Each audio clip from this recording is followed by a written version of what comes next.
여러분 많이 긴장되시죠? 예, 저보다 더 긴장이 되신지 모르겠어요. 예, 인간은 생각하는 갈대이다. 예, 갑자기 무슨 뜬금없는 소리나 하시는 거 Man is a thinking reed. 위대한 철학자, 과학자, 수학자, 물리학자, 신학자인 파스칼의, 프랑스의 파스칼, 천재 파스칼의 명언입니다. 그의 지론은 이러합니다. 인간은 갈대와 같이 연약하다. 그러나 인간은 우주보다도 더 위대하고 더 고귀하다. 왜냐하면 자기의 연약함을 알기 때문이다. 그럼 우주는 모르지만 인간은 자기의 연약함을 알고 생각하기 때문이다. 그렇게 이야기합니다. 참 깊이가 있는 명언인 것 같죠? 그 파스칼이 오늘 만약에 살아서 돌아온다면, 그리고 우리를 본다면 어떻게 정의할까? 아마도 제 생각에는 인간은 사로잡힌 갈대이다. 사로잡힌 갈대. 더 이상 생각하지 않는 갈대라고 정의하지 않을까 싶습니다. 여러분 아시다시피 아이폰, 아이패드, 유튜브, TV, 넷플릭스, 드라마, 게임, 인스타그램, 페이스북 등등 오늘날 우리의 눈과 마음을 사로잡는 것이 얼마나 많습니까? 인간은 더 이상 생각할 시간도 없는, 생각하지도 않는 사로잡힌 갈대가 아닐까 그렇게 생각합니다. 카페에서 사랑하는 연인이 만나서 처음 만날 때 다정하게 인사를 하고 조금 있으면은 잠시 인사하고 각자 따로 놉니다. 뭔가를 보고 있죠. 스마트폰을 보고 있든지 그런 모습을 자주 목격합니다. 우리들의 식탁은 어떻습니까? 혹시 몸은 식탁에 와 있지만 대화는 이미 죽어버렸고 각자 무엇을 하면서 사로잡혀 있지는 않습니까? 인생을 어떻게 살아야 되는지, 어떤 죽음을 맞이해야 되는지 잘 사신 분들을 통해서 우리가 배울 수도 있지만 실패한 삶을 통해서 오늘처럼 사울 왕처럼 실패한 삶을 보면서 우리가 어떻게 살아야 할지 더 확실한 교훈을 얻을 수 있을 것 같습니다. 오늘 본문은 너무도 처절하게 삶을 마감하는 사울 왕의 비극적인 이야기입니다.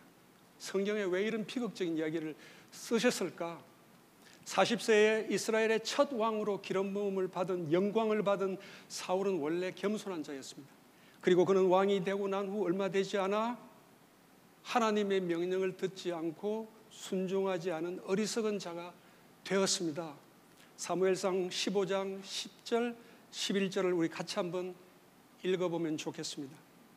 사무엘상 15장 10절 11절 여호와의 말씀이 사무엘에게 임하니라. 이르시되 내가 사울을 왕으로 세운 것을 후회하노니 그가 돌이켜서 나를 따르지 아니하며 내 명령을 행하지 아니하였음이니라 하신지라.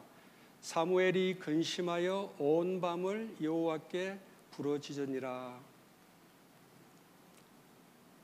성경에 하나님의 말씀에 불순종한 인물이 어디 한둘이겠습니까? 너무 많지 않습니까? 대부분이라고 봐야 되겠죠. 그렇지만 사울 왕의 경우처럼 하나님은 후회하시고 대선지자 사무엘은 밤새 부르짖는 이런 상황보다 더 참담하고 참혹한 상황은 찾아보기가 힘들 것 같습니다. 왜 사울 왕은 위대한 선지자를 통해서 주시는 하나님의 말씀을, 그 명령을 듣지 못했을까요? 왜 순종하지 못했을까요? 사울 왕은 출발은 참 좋았어요. 출발은 참 좋았습니다. 그러나 오래지 않아 육신에 사로잡힌 자가 되었습니다. 저명한 팀 켈러 목사님, 그분이 책에서 이런 말씀을 하셨어요. 나 자신이 육신에 사로잡힌 자인지 아닌지를 판단하는 세 가지 포인트가 있다. 우리 자신이, 나 자신이 육신에 사로잡힌 자, 내 생각에 사로잡힌 자 인지 아닌지를 판단하는 세 가지 포인트. 첫 번째는 이것만은 절대 포기할 수 없다. 나는 절대로 양보할 수 없다. 집착입니다. 두 번째는 이것만 생각하면 나는 이것만 생각하면 화가 난다. 여러분 뭔가를 계속 생각하면 화가 이렇게 치미는 그런 상황이 있지 않습니까? 분노. 세 번째는 나는 항상 이것에 내 마음을 빼앗긴다. 내 마음이 항상 틈만 나면 거기 가 있다. 몰두. 사랑하는 성도 여러분, 집착, 분노, 몰두 이 세 가지 중 하나라도 여러분에게 해당이 된다면 여러분 육신에 사로잡힌 자일 가능성이 매우 높다. 그렇게 보시면 되겠습니다. 내가 절대로 포기할 수 없는 그 무엇이 있습니까? 내가 절대로 양보할 수 없는 그 무엇이 있습니까? 무엇 때문에 항상 화가 납니까? 그것만 생각하면 내가 화가 난다. 그리고 항상 시간만 나면 거기에 내 마음이 가 있다. 그 무엇이 있다면 바로 그 무엇이 나를 사로잡고 있는 것입니다. 사울 왕은 자기의 욕심, 자기의 영광에 집착했습니다. 하나님의 영광 아닌 자기의 영광에 집착했습니다. 그는 다윗의 인기를 보면서 분노했습니다. 그는 다윗을 죽이는 일에 몰두했습니다. 그는 참으로 사로잡힌 갈대였습니다. 여러분, 사로잡힌 갈대에게 나타나는 증상이 크게 두 가지가 있습니다. 첫 번째 증상은 조급하다. 기도하지 않고 미리 내 욕심을 따라 결정하고 그 결정한 것을 정당화한다. 그리고 하나님께 기도 들어 응답해달라고 때를 쓴다. 두 번째는 달린다. 나의 목적을 달성하기 위해서 달린다. 유진 피터슨 목사님, 유명한 지금은 작고하셨지만 목사님의 광야라는 글에 두 사람이 등장합니다. 광야에 두 사람이 등장하는데 바로 사울 왕과 다윗입니다. 두 사람 사이에 공통점이 있고 다른 점이 있습니다. 공통점이 있다면 두 사람 다 황량한 엔게디 광야를 그 무서운 광야를 달린다는 겁니다. 사울은 다윗을 죽이려고 달리고 다윗은 사울을 피해서 달립니다. 다른 점이 있는데요. 다른 점이 있다면 사울은 달릴수록 하나님으로부터 멀어져 갔습니다. 그런데 반대로 다윗은 달릴수록 하나님께 가까워져 갔다는 것입니다. 똑같이 열심히 달리는데 그 결과는 반대입니다. 그래서 속도가 아니라 방향입니다. 방향이 중요하다 그렇게 말합니다. 사랑하는 성도 여러분, 지난 한 주간 열심히 달리셨죠? 열심히 일하셨잖아요. 한국에서는 은퇴하고 일하고 싶어도 일할 곳이 없어가지고 다들 어디로 가시느냐 하면 산으로들 가셔요. 그런데 여기는 제가 신신에도 와보니까 너무 좋은 것이 나이에 관계없이 다들 열심히들 일하시는 모습이 너무 보기가 좋습니다. 지난주 한 주간 우리 다 모두 열심히 달리셨잖아요. 열심히 일하셨잖아요. 그런데 문제는 혹시 어느 방향으로 열심히 달리셨는가입니다. 달리기라면 한국의 아버지들을 빼놓을 수가 없지요. 한국의 아버지들은 출세를 위하여, 성진을 위하여, 성공을 위하여, 남에게 뒤지지 않기 위하여, 목표 조기 달성을 위하여, 자녀 교육을 위하여, 좀 더 큰 평수로 옮겨가기 위하여, 노후를 위하여, 그래서 위하여 하면서 건배사를 합니다. 위하여 달리고 또 달립니다. 오래전 교회 지체 한 분이 저한테 와서 아버지 학교에 한번 들어가 보라 그랬어요. 아버지 학교? 저는 기분이 굉장히 상했습니다. 왜냐하면 나는 훌륭한 아버지인데 왜 나에게 아버지 학교를 가라 그러지? 내가 문제가 있나? 강요와 회유에 굴복해서 들어갔습니다. 참석 첫날 40명 정도가 와 있더라고요. 아내의 강요, 지인들의 권면, 상당수가 넌 크리스찬들이다 보니까 이 분위기가 서먹서먹하고 아주 어색했습니다. 억지로 끌려와 있으니까요. 근데 이제 한참 집회가 조금 무르익었는데 갑자기 한 분이 단상 위로 올라가더니 갑자기 자신의 성적 부도덕을 고백하면서 눈물로 죄 용서를 구하는 것입니다. 이게 뭐지? 그러고 있는데 여기저기서 갑자기 여러분들이 동시에 자기가 먼저 올라가겠다고 단상에 올라가서 자신의 지난 잘못을 회개하면서 용서를 구하기 시작했습니다. 아내 몰래 바람 피운 사람, 이혼 생각하고 있는 사람, 가정에 무책임한 사람, 아내와 자녀들에게 상처를 입힌 사람. 어쩐 이런 일이 일어나지? 생판 초면에 사람들이, 아버지들이 함께 서로 울어주고 깨안아주고 하나가 되었습니다. 예수님을 믿겠다고 나오는 사람, 무너진 부부관계를 회복하겠다고 나오는 사람, 부모 자식 관계를 회복하겠다고 나오는 사람. 지금도 그 생각하면요, 마음이 가슴이 막 뜁니다. 어떻게 그런 일이 가능할까? 지금 생각하니까 참 그 스태프들이 기도를 많이 하셨던 것 같아요. 성령님께서 우리 가운데 움직이시면서 참석한 아버지들의 들을 수 있는 귀를 열어주신 것 같아요. 그래서 그분들이 깨달았어요. 뭘 깨달았겠습니까? 내가 달리기만 했구나. 내가 방향이 잘못됐구나. 그래서 방향이 중요하다는 것을 깨닫게 되신 거죠. 베트남 축구 감독을 지낸 분 중에 박항스라는 분 이름 들어보셨죠? 박항스 하면 휴가고요. 박항스 아니고 박항서인데요. 이분은 베트남 축구 감독을 맡은 지 얼마 안 돼가지고 베트남을 그 동남아시안 게임에서 챔피언에 자리에 오르게 해서 베트남 국민 영웅이 되었어요. 근데 이분의 성공 비율이 뭐 많겠지만 이분의 성공 비율 중에 하나가 선수들 팀워크인데요. 그 팀워크를 위해서 식사 시간에 절대 스마트폰 가져오지 말기, 스마트폰 금지령을 내렸다고 합니다.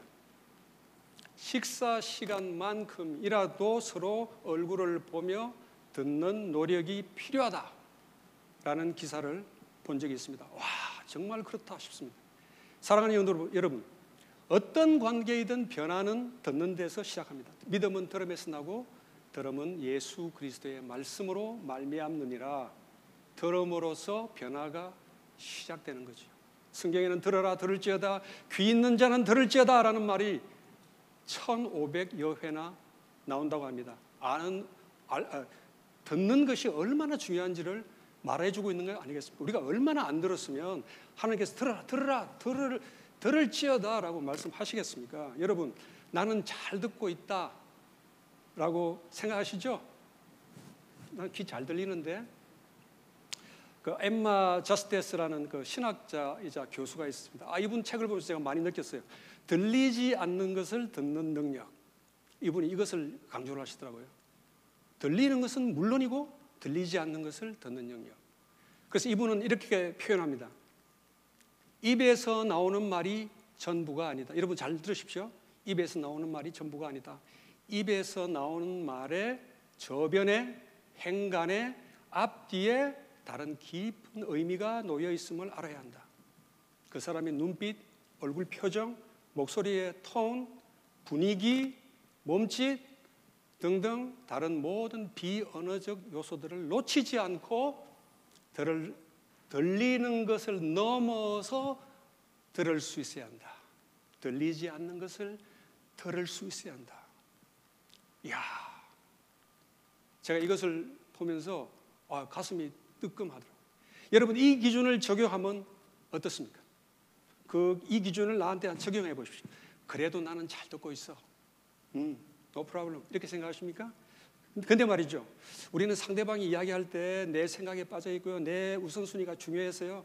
하는 일을 계속하면서 듣고 있어. 이야기해. 근데 귀는 기울이는 척 하지만 눈과 마음은 딴 곳에 가 있습니다. 근데 그건 듣는 것이 아니죠. 듣는 척 하는 것뿐입니다. 여러분, 잘 듣는다는 것은 귀뿐 아니라 눈, 마음, 심지어는 나의 영혼까지도 열어놓고 그 사람을 환대하고 환영하고 받아들이고 들어주는 것을 의미한다고 합니다. 사울 왕은 하나님 명령을 듣긴 들었어요. 그러나 듣지 못한 자, 듣지 않는 자였습니다. 사로잡힌 자는 잘 들을 수 없습니다. 딴 곳에 마음이 가 있는 자는 잘 들을 수 없습니다. 여러분, 주위에 사로잡힌 분들 많이 계시잖아요. 여기저기에 술, 도박, 마약, 쇼핑, 제가 일일이 다 열거하지 않겠습니다. 안 좋은 단어들도 많이 있으니까 현대병이죠. 그런데 어떻게 이 사로잡힌 분들이 그 사로잡힘에서 벗어날 수 있겠습니까? 저는 어떻게 보면 큰 일이 아닐 수도 있겠지만 도박은 아니지만 저는 내기화투 너무 좋아했거든요. 내기화투, 고수도, 술은 말할 것도 없고 담배 정말 좋아했던 사람입니다. 그런데 이제 그런 것들은 저한테 아무 의미가 없어요. 왜 그렇습니까? 더 좋은 것을 택했기 때문이죠. 더 좋은 것에 사로잡혔기 때문이죠. 9월 17일, 18일 전교인 수련회 우리 준비 중인데 물론 지금 사정에 따라서 약간 지연될 수도, 뒤로 물러설 수도 있겠지만, 물릴 수도 있겠지만, 어쨌든 9월 17일, 18일 타겟으로 우리가 준비 중에 있습니다. 여러분 캠프가 기대가 되시죠? 예, 우리가 오래간만에 하는 거니까 우리가 잘 준비해서 정말 하나님의 축복을 누리는 시간 됐으면 좋겠습니다. 근데 꼭 참석하셔서 함께 은혜를 나누면 좋겠고요. 신청해 주시면 감사하겠습니다. 예배 마치고 꼭 참석 신청해 주시면 감사하겠습니다. 그래서 캠프, 갑자기 캠프라는 걸 보니까 캠프 이야기를 잠시 하면 좋겠다 싶습니다. 성경에는 두 캠프가 있다고 합니다. 있습니다. 한번 보겠습니다. 우리 성경 구절을 딱 세 구절만 보도록 하겠습니다. 먼저 로마서 6장 17절 18절을 함께 읽겠습니다. 6장 17절 18절 하나님께 감사하리로다. 너희가 본래 죄의 종이더니 너희에게 전하여 준 바 교훈의 본을 마음으로 순종하여 죄로부터 해방되어 의에게 종이 되었느니라. 여기서 두 가지 중요한 키워드가 나옵니다. 하나는 죄의 종, 의의 종입니다. 여러분, 죄의 종, 의의 종 구별되시죠? 사도 바울이 지금 무엇을 말하고 있습니까? 이전에는 죄의 종이었는데 이제는 죄의 종에서 해방이 되어서 의의 종이 되었다 선포하는 겁니다. 죄의 종이 아니라 이제는 의의 종이다. 죄의 종에서 풀려나니까 어디 딴 데 가서 뭐 자기 마음대로 하고 있는 게 아니라 의의 종이 되었다. 한 구절 더 읽겠습니다. 로마서 8장 1절 2절입니다. 그러므로 이제 그리스도 예수 안에 있는 자에게는 결코 정죄함이 없나니 이는 그리스도 예수 안에 있는 생명의 성령의 법이 죄와 사망의 법에서 너를 해방하였습니다. 너무 중요한 키워드가 이게 두 개가 또 나옵니다. 하나는 생명의 성령의 법, 또 하나는 죄와 사망의 법. 두 개가 반대인 거죠. 죄와 사망의 법에서 생명의 성령의 법으로 옮겨졌다 말씀합니다. 마지막 한 구절 더 읽겠습니다. 에베소서 4장 8절입니다. 에베소서 4장 8절 그러므로 이르기를 그 예수가 위로 올라가실 때에 사로잡혔던 자들을 사로잡으시고, 여기 거기까지 읽겠습니다. 사로잡은 자를 사로잡으시고 사람들에게 선물을 주셨다 하였도다. 사로잡혔던 자들을 사로잡으셨다. 좀 재미있는 표현 아닙니까? 사로잡혔던 자들을 사로잡으셨다. 무슨 얘기입니까? 예수님이 부활 승천하실 때 죄와 사망의 권세에 사로잡혀 있던 자들을 예수님이 도로 끄집어내서 예수님의 소속이 되게 하셨다. 그 말씀이죠. 사랑하는 성도 여러분, 이제 말씀을 정리하도록 하겠습니다. 조금만 더 어텐션을 해주시면 좋겠습니다. 여러분, 어느 캠프에 여러분들은 속한다고 생각하십니까? 죄의 캠프에 속하십니까? 아니면 의의 캠프에 속하십니까? 아니면 또 하나, 죄와 사망의 캠프에 속하십니까? 아니면 생명의 성령의 캠프에 속하십니까? 잠시 있다 사라질 떠날 세상에 사로잡혔었습니까? 아니면 영원한 예수님의 나라, 하나님의 나라에 사로잡히셨습니까? 사랑하는 성도 여러분, 캠프는 둘밖에 없습니다. 이쪽 아니면 저쪽입니다. 이쪽 아니면 저쪽, 둘 중에 하나를 택하셔야 합니다. 중간 지점은 없습니다. 사랑하는 성도 여러분, 죄와 사망의 캠프에서 해방되는, 벗어나는 유일한 길이 있는데 그것은 예수 그리스도께 사로잡히는 것입니다. 예수 그리스도께 사로잡힐 때 우리는 죄의 캠프에서 의의 캠프로, 죄와 사망의 캠프에서 생명의 성령의 캠프로 옮겨지는 것입니다. 사랑하는 성도 여러분, 이 아침 여러분은 어느 쪽에 서 계십니까? 어느 캠프에 소속되어 계십니까? 어느 캠프를 여러분 택하시겠습니까? 이 아침에 예수님께 여러분 사로잡힌 자 되시기를 축원합니다. 예수 그리스도께 사로잡힐 때 우리는 죄의 캠프에서 의의 캠프로, 죄와 사망의 캠프에서 생명의 성령의 캠프로 옮길 수 있습니다. 우리 함께 찬송하고 기도함으로 마치도록 하겠습니다. 고통의